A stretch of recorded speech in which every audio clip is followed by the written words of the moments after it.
السلام علیکم ورحمۃ اللہ وبرکاتہ۔ اعوذ باللہ من الشیطان الرجیم، بسم اللہ الرحمن الرحیم، رب زدنی علما۔ اللہ کو خوش کرنے والی دعا۔ اللہ کو خوش کرنا ہے ہمیں۔ اگر اللہ ہم سے راضی ہو جائیں گے تو ہمیں کسی چیز کی ضرورت ہی نہیں ہے۔ کسی کی غلامی کرنا، کسی کی بڑائی کرنا ہم کو ضرورت ہی نہیں ہے۔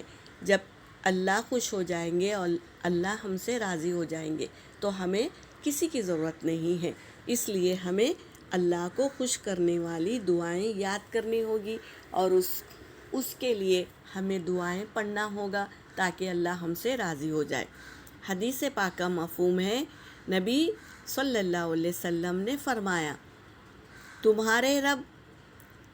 تمہارا رب اپنے بندوں کی اس بات سے خوش ہوتا ہے جب وہ کہتا ہے یعنی وہ بندہ اگر یہ الفاظ کہتے ہیں تو اللہ تبارک تعالیٰ خوش ہو جاتے ہیں۔ کیا ہے وہ الفاظ؟ رب اغفر لی ذنوبی انہ لا یغفر الذنوب غیرک۔ ترجمہ کیا ہے؟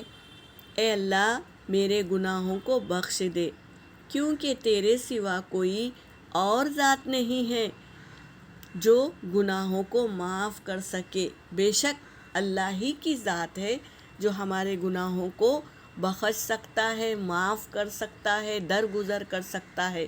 تو کیوں نہ ہم اللہ کے سامنے مانگے، اس کو خوش کرنے والے کلمات پڑھیں اور عمل میں رکھے، روز پڑھے، روز اس کو راضی کرنے کی کوشش کرے۔ اللہ فوراً راضی ہو جاتا ہے، تو ہمیں چاہیے کہ اللہ کو منانے کی کوشش کرے۔ یہاں پر میرا سبق ہو گیا۔ وآخر دعوانا ان الحمد للہ رب العالمین۔